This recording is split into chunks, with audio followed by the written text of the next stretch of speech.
The Purple Testament, starring Michael Rooker with Stacy Keach as your narrator, was adapted for radio by Dennis Etchison and based on a script by Rod Serling. Heard in the cast were Mike Starr, Joe Forbrick, Nick DiGilio, Todd Manley, Peter DeFaria, Turk Muller, Doug James, Kurt Nabig, Carl Amari, Deb Dotzer, Vince Amari, Paul Patch, Roger Wolski, and Meg Falcon.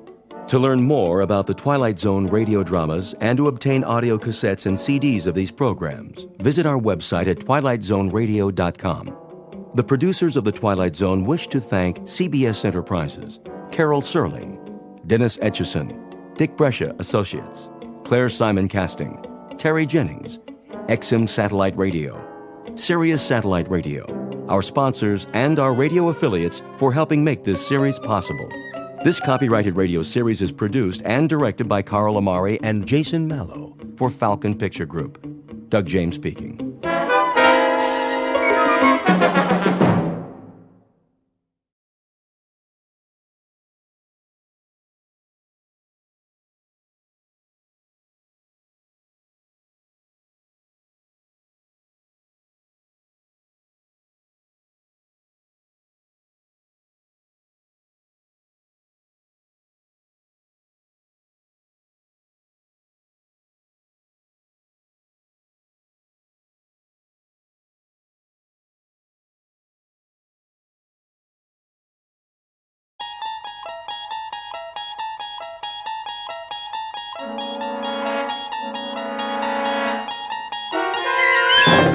There is a fifth dimension beyond that which is known to man.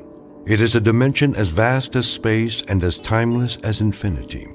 It is the middle ground between light and shadow, and it lies between the pit of man's fears and the summit of his knowledge. This is the dimension of imagination. It is an area which we call the Twilight Zone.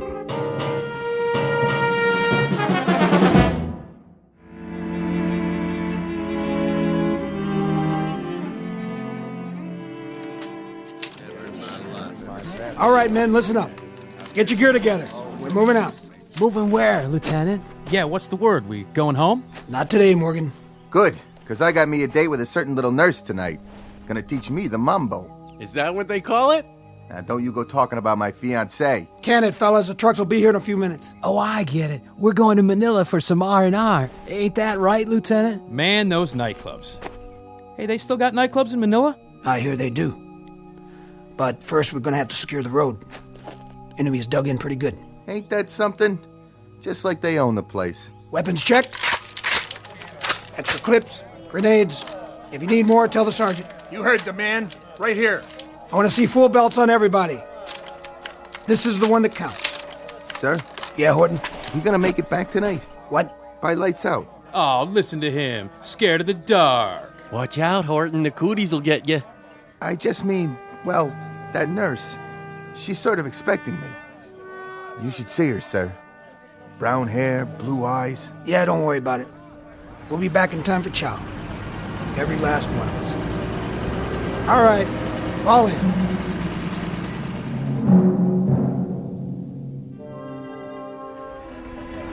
Lieutenant? That you, Levy? Would you hold on to this for me? What do you got there? It's a letter to my mother. See that she gets it? What's the matter? Can't you mail it yourself? Yes, sir. I just thought you could take care of it for me if anything happens. Nothing's gonna happen to this company, soldier. I know, but if it does, would you do that for me, sir? Sure. If it makes you feel any better. Thanks. I'd appreciate it. What's the city? Sir? You didn't put the whole address on it. I didn't? Let me see. You have a pencil on you, sir? Yeah. Here. Thanks. It's in Shaker Heights. You ever been to Shaker Heights, sir? In Ohio, right? Right. Real nice place. My mother, she's sick. I guess she's kind of holding on till I come home. But just in case I don't, I wrote her this letter, so she'll know I was thinking about her. She knows, Levy. You think so, sir? I'm positive. Thanks a lot, sir. Here you go. What are you doing? Nothing, sir. No smoking in the truck. Right. I mean it, fellas. Douse the butts now. Nobody's smoking, sir. Honest. Then where's that light coming from? What light, sir? The one under your chin. Stash the Zippo, soldier. He doesn't have a Zippo, sir. He doesn't even smoke. Then it must be yours, Hibbert. What's the matter with you? We're sitting on a ton of ordnance here. We know, sir. Orton, Nobody lit up. don't give me that. It's true. Nobody's that dumb. All right. Must be my eyes. Hibbard, Morgan, Levy, Horton. Something tells me this must be the place. Okay, heads up. Rifles at the ready. Okay, move out. Single file. Infantry platoon, U.S. Army. The place, a road in Luzon, the Philippines. The year, 1944. These are the young men who fight. Despite their nervous jokes, there is an element of brutal sameness about these faces. They're dirty, desperately tired, hollow-eyed, each showing the aftermath of shock and violence, etched with fatigue and colored with the backwash of fear. As if some omniscient painter had mixed a tube of oils that are at once earth-brown, dust-gray, blood-red, beard-black, and the yellow-white of exhaustion, with these men as the models. For this is the province of combat, and these are the faces of war. But even here in this time and place, expect the unexpected, because this particular platoon has just crossed enemy lines to fight for their lives in the Twilight Zone.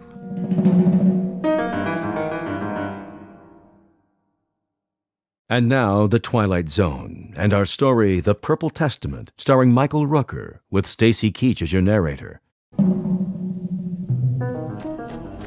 Captain, What is it, Private? here they come, sir. How many trucks? Looks like all four. One of them's been shot up pretty bad. Tell the medics to stand by. Let's go. One at a time. Give me a hand, will you, Sarge? Oh, my leg. Easy, son. I got you. Rough out there, Sergeant? Yeah. Isn't it a crummy night? Smoke? Why not? How's the road? Open all the way now. The bridge?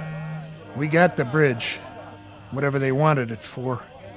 They got naval guns stuck in the ground and they're zeroed in on the town. But that bridge, it gets it every 3 minutes. If the general wants to know where the enemy fleet is, tell him it's dug in on the road to Manila. Excuse me, sir. I gotta see to the wounded. Sergeant? Yes, sir? How many did we lose? Lots of wounded. Maybe 10, 12. 4 dead. Who? Hibbard, Orton, Morgan, and Levy. Sergeant, bed the men down. Right, sir. And check with the mess sergeant. Make sure there's hot coffee and a meal for everybody. If they're not hungry, make them eat anyway. Hey, company. First platoon. Inside. Fitz. Sir. I got a bottle of Philippine tuber in my tent. It ain't Johnny Walker, but you'd be surprised what it does for a man's outlook. Come on. Pull up an orange crate. Okay. Take the cup. I'll drink out of the bottle. Thanks. Cheers. Cheers. Bum day, huh, Fitz? Yeah. 4 dead in 2.5 hours. 12 wounded. And the 4. Anything special about the 4? Special? How do you mean? Just that, well, we've lost that many before, and we've lost 8 and 10. I know. But you're taking it hard this time. It's always hard. Oh, harder than usual. I thought there might be something special about them. There were 4 kids, all under 22. Does it have to be any more special than that? No, it doesn't. This time it really got to you. More than I've ever seen. I'd like to know why. You're a perceptive man. It's the mark of a good officer, isn't it? Warding off trouble by anticipating it. You gonna give me trouble? I don't think so, Fitz. You're a good officer. You got guts and brains. But something's gotten to you. I told you I'd like to know what it is. Why don't you start with this? What do you have there? Something I wrote down. Read it. Hibbard, Horton, Morgan, and Levy. So? You tell me. Who are they? 4 KIAs. Yeah. That's what they are. Or were. Killed in action. Luzon PI, 13th June, 1944. I still don't get it. You want to know what's gotten into me? Well, I'll tell you, Captain. What's gotten into me is that I You what? I wrote those names down today. This afternoon. I wrote them down before we left. So? Why'd you write their names down, Fitz? We had a weapons check. Then we got on the trucks. We were on our way to the bridge, and I looked at their faces. Those 4 faces. One at a time. Go ahead. I looked around at 44 faces. When I got to these 4, I looked around at all of them. A light. A light? Shining on their faces. First it was Levy, then the others. One by one. I thought somebody had a cigarette lighter on. Then I realized it wasn't that kind of light. What are you talking about? I can't describe it to you. It doesn't fit anything I'd ever seen. I just looked into their faces and I saw that light. And I knew this was their last day. I knew they'd get it. Oh, come on. I'm telling you, I knew. There wasn't any doubt. None at all. Driving up that highway, I was in their truck. All 4 of them were sitting across from me. Some coincidence, huh? And then the light. The same odd light. It moved across their faces, one by one, completely separate from the others. It didn't touch anybody else. As if somebody had a flashlight or a searchlight or something, and it had picked out those 4 faces. And I knew. I just knew. That's a funny thing, all right. I'll give you that. But for now, maybe you ought to just pack it in. Get some sleep. No, I don't think I can sleep. All I can do is keep wondering. Is this the way it's gonna be from now on? Huh? If every time I stand in front of a platoon, ready to take them up, am I gonna look down the line and tell which ones aren't coming back? No, thanks, but no thanks. Finish your drink. What's in the bottle? I told you. Local brew. Lousy stuff. The kind of stuff that can make you sick. Or drive you out of your ever-loving mind. Take it easy. We're not supposed to know these things. Nobody is. We're not supposed to be able to tell. Isn't that right? So why can I tell? Huh? Why, Captain? Fitz, when did you write these names down? You know when. You sure it was today? Sure it wasn't yesterday? On the way back? In the truck? Today. This afternoon. That's when I wrote them down. I swear. That's when I wrote them down. Nurse? Be right there, Private. I can't feel my leg. I'll get your medication. Hurry, will you? Can't we do something about this man's leg? He's scheduled for surgery. We can only take one at a time. Nurse! Just a minute. Nurse, please! Hey there, Captain. Miller? How you doing? Oh, pretty good, sir, I guess. He's on the mend, Captain. Good job, Janie. Keep it up. Well, we're doing the best we can, sir, but we need more cots. I'll tell Sergeant Gunther. See if we can requisition some. That would be a godsend.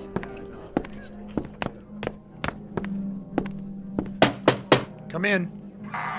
You could use some more beds out there. You noticed. Any more coming in? Not from this island. I suppose we can make pallets if we have to. Break down the desks. I'd say you have to. If it weren't for this schoolhouse, we'd be set up in a tent in the jungle. At least we've got a roof over our heads. But when it comes to sterile conditions, the proper supplies, well, you can see what we're dealing with. We haven't come that far from the Civil War. These men are lucky not to get gangrene. One day this war will be over, Sergeant. Till then, you're doing all you can. I know it, and you know it. Look at them out there. So many young men. All we can do is airlift the worst cases, sew up the rest, and send them back to fight again. I'm sworn to do no harm, but how can I promise that? We don't know what to expect, how many casualties we'll get each day. Unless, of course, your Lieutenant Fitzgerald is right. He believes it. If you'd heard him, you'd almost believe it yourself. How is he? Well, he took those pills to help him sleep, but I don't know if that's going to do it. I don't know either, Captain Riker. What do you make of it? Well, I'll be frank. The things you've told me are beyond my experience. I'd say he's delusional. But whether it's because of the stress or something more serious, I couldn't say. I'm no head shrinker. Did you look at his records? I've never been wounded. No symptoms of battle fatigue or anything like it till now. Why he should get an idea like this all of a sudden, I couldn't tell you. For the time being, you might want to pull him in while I run some tests. I'd appreciate that. See, the thing of it is, he's never complained about anything. Not so much as a headache. He's a good man. Came in as a cadre while we were still back in the States. He's one of the best officers we've got. I'll do what I can. He's here now, you know. In the hospital? I didn't see him. He went down to the 2nd Ward to visit one of the boys from his platoon. Well, when you talk to him again, Sergeant, go at it a little carefully. Sideways instead of head-on. I wouldn't like him to think I have any complaints about his performance. I understand. I'll get around to it as subtly as I can. But if he's going to break, it's best to know now, and not in the middle of some firefight. We can't afford to lose any more lives. His or anybody else's. Hey, nurse, where's my chow? Roll over, soldier, while I change your bandage. And keep your hands to yourself. Lieutenant, is that you? Fitz, what's wrong?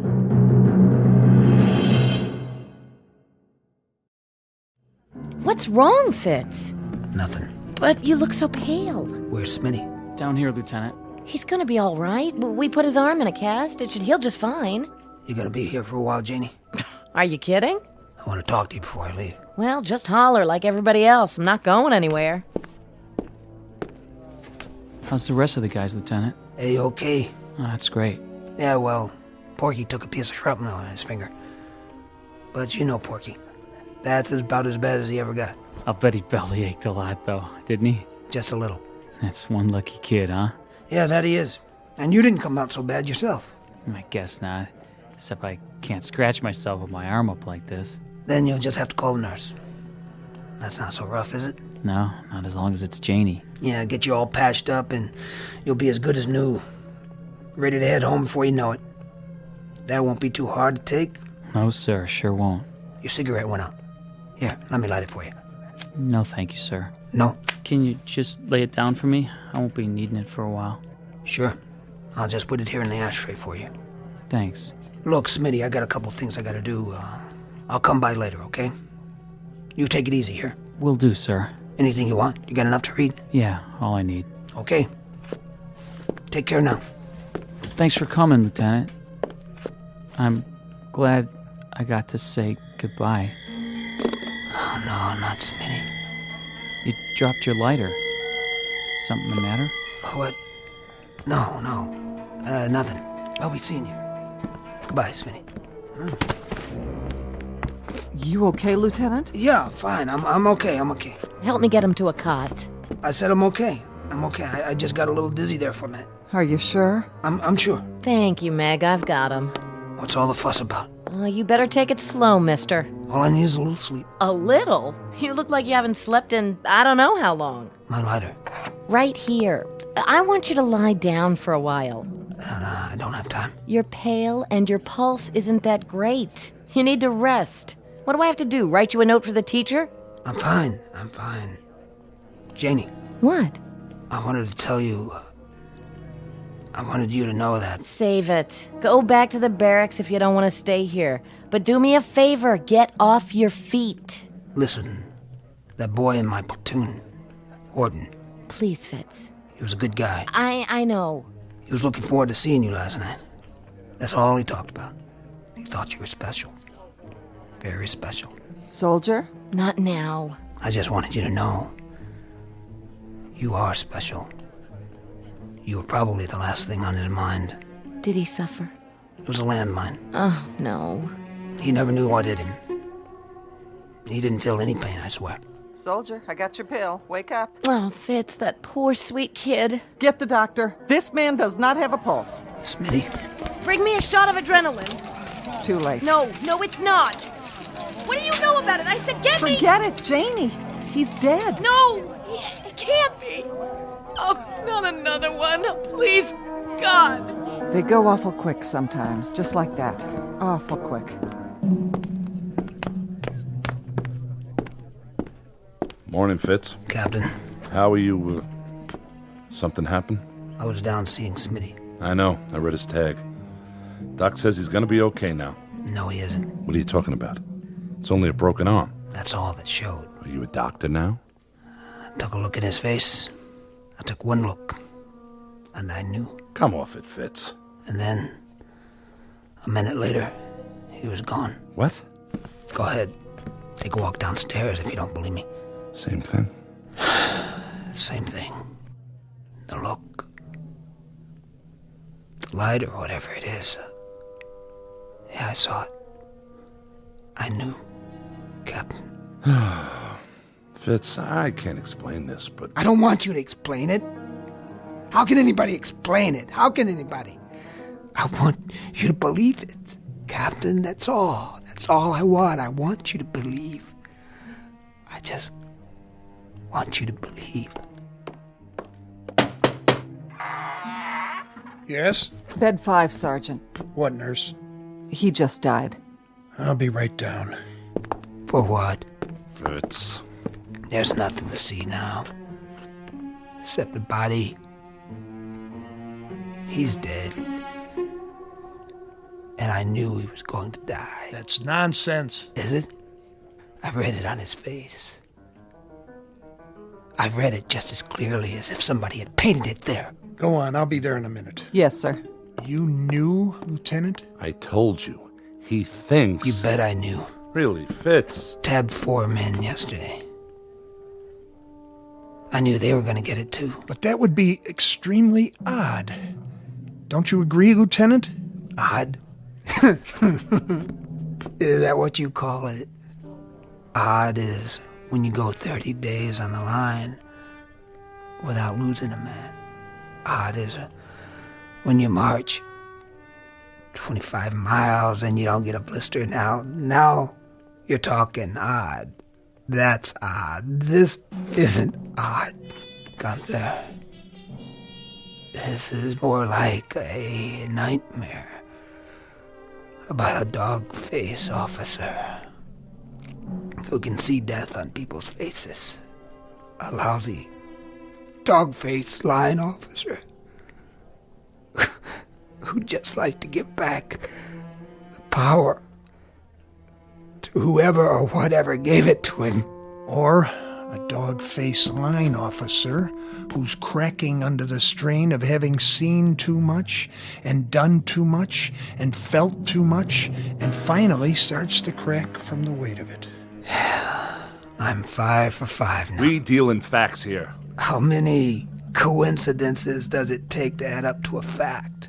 How many men do I have to tag as least likely to succeed before somebody starts listening?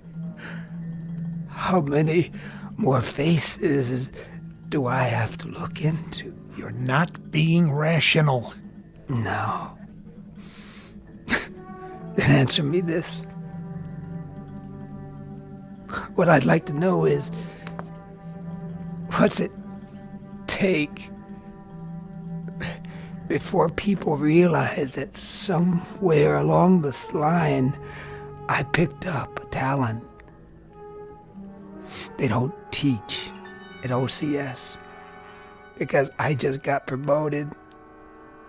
What I am now is a kind of recording clerk for the Grim Reaper. Come with me, Fitz. Let's go back to quarters. Okay, sure. Why not? But there is one thing you might do for now. While you're waiting and scratching and calling in the psychiatrist, just put some tape over my eyes. Or just poke them out right now.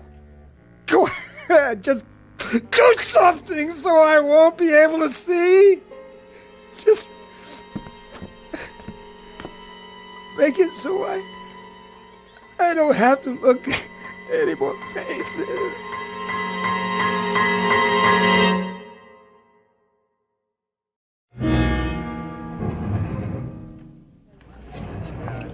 Everybody here? Yes, sir. All right, then. Eyes on the map. I'll give it to you just as I got it from Regiment. We spearhead the attack. We go to a point exactly 4 miles north of the bridge. That's right here. That's the Pasig River. At this point on the highway, the bridge is out.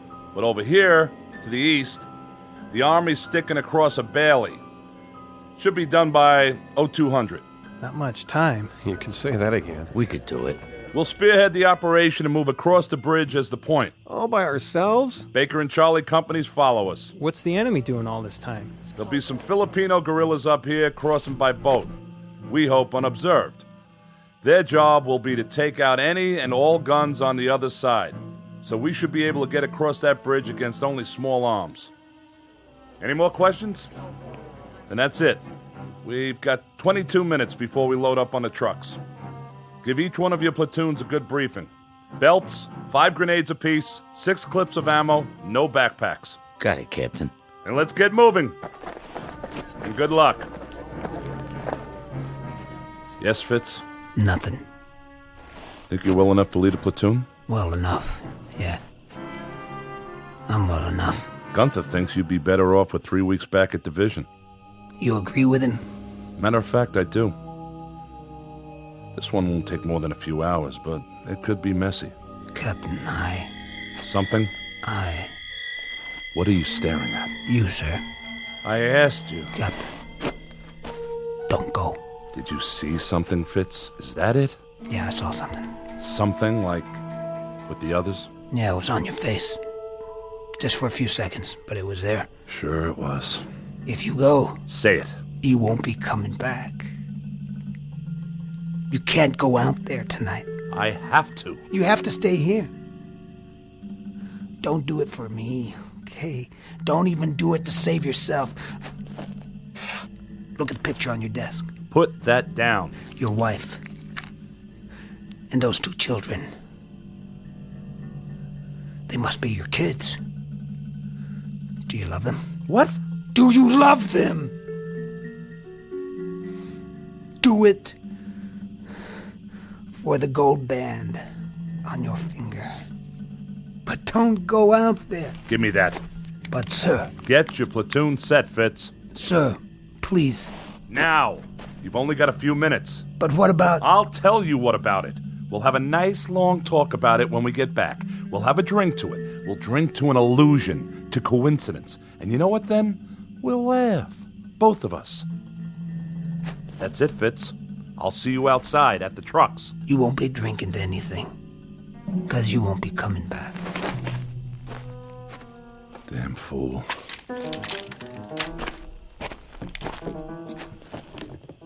Marie, don't you worry about me.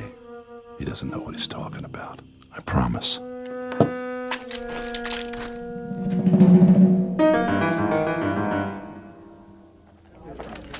Lieutenant Fitzgerald, sir? What is it, Freeman? Well, sir, everybody says you can tell. Who says that? All the guys. They say you know who's gonna get it and who isn't. Well, how about it, Lieutenant? Give us a break. Come on, Lieutenant, please. Come on, Lieutenant, please. It ain't fair, you knowing and not telling us. Freeman, knock it off. Forget about it, okay? Somebody started a wild gag. Somebody's gonna get burned for it, but good. Take it from your captain, nobody in this company's a mind reader, including Lieutenant Fitzgerald. Isn't that right? That's right, sir. Okay, boys. Let's hop.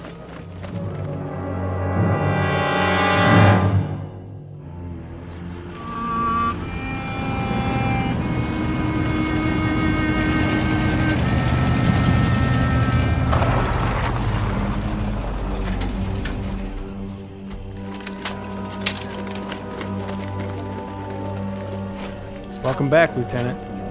Not so bad this time, huh? What's eating him? Sir? At ease, Fitz. I just came around to congratulate you boys on a good job. Thank you, sir. Cigar? Not for me. All the odds fell in on our side. Those guerrillas did a right handy job on the guns. You just walked right across, didn't you? Right across. Well, that's fortunate. You know, there must have been at least 6 or 7 25s that the Air Force picked out. If those guns had been operational, that would have been the longest bridge you've ever been on. Or the shortest. Sniper fire, that's all you had, wasn't it? Yes, sir. Sniper fire. We lost one man. I brought his dog tags back. A pity. There was one good man.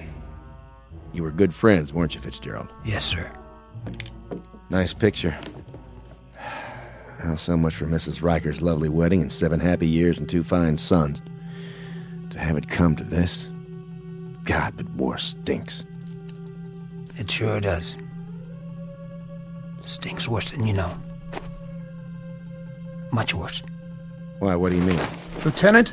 Yes? Sergeant Gunther? Some orders have come through on you, Lieutenant. You're to go back to division. Back to division? That's correct. They'd like to look you over. It'll be a nice couple weeks' rest. Well, he looks like he could use it. Better pack up your gear. Take it with you. Okay. One question. Yes? Who's going to pack Captain Riker's things? I'll have someone take care of it. Don't forget his wedding ring. Looks like he took it off. Set it down here before he left.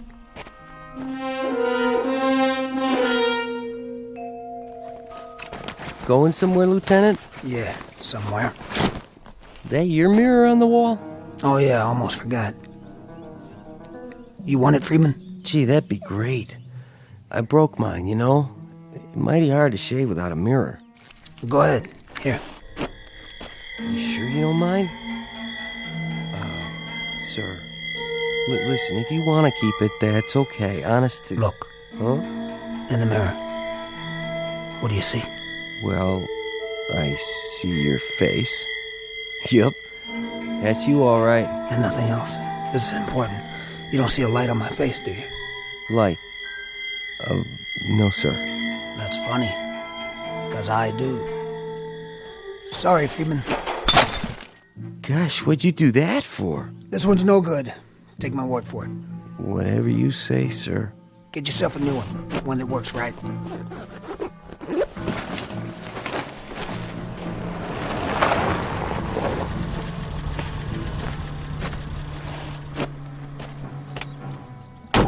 Lieutenant Fitzgerald. Yeah. Ambulance is leaving now, sir, for division. Oh, right. This your bag, sir? What? Yeah. Yes, that's my bag. Can I put it in the ambulance for you, sir? Thanks. Whenever you're ready, sir. We're all set. I'm ready. You can ride up front with me, sir. Plenty of room. Thank you. You going back to division? Yes, sir. Taking the Cavite Road?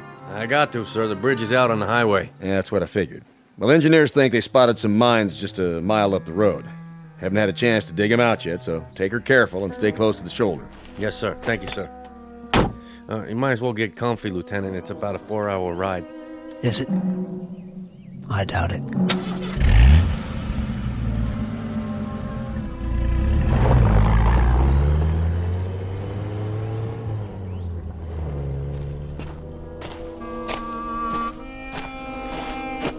You play that pretty good. Thanks, sir. Thank you very much.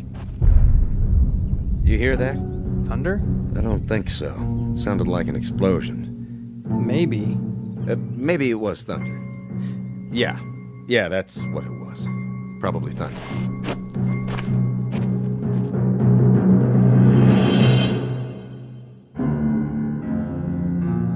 From William Shakespeare, Richard III, a small excerpt. The line reads, "He has come to open the purple testament of bleeding war." And for Lieutenant William Fitzgerald, A Company, 1st Platoon, the testament is closed in the Twilight Zone. More from the Twilight Zone after this. Hello, I'm Stacy Keach. I hope you're enjoying this edition of the Twilight Zone radio dramas.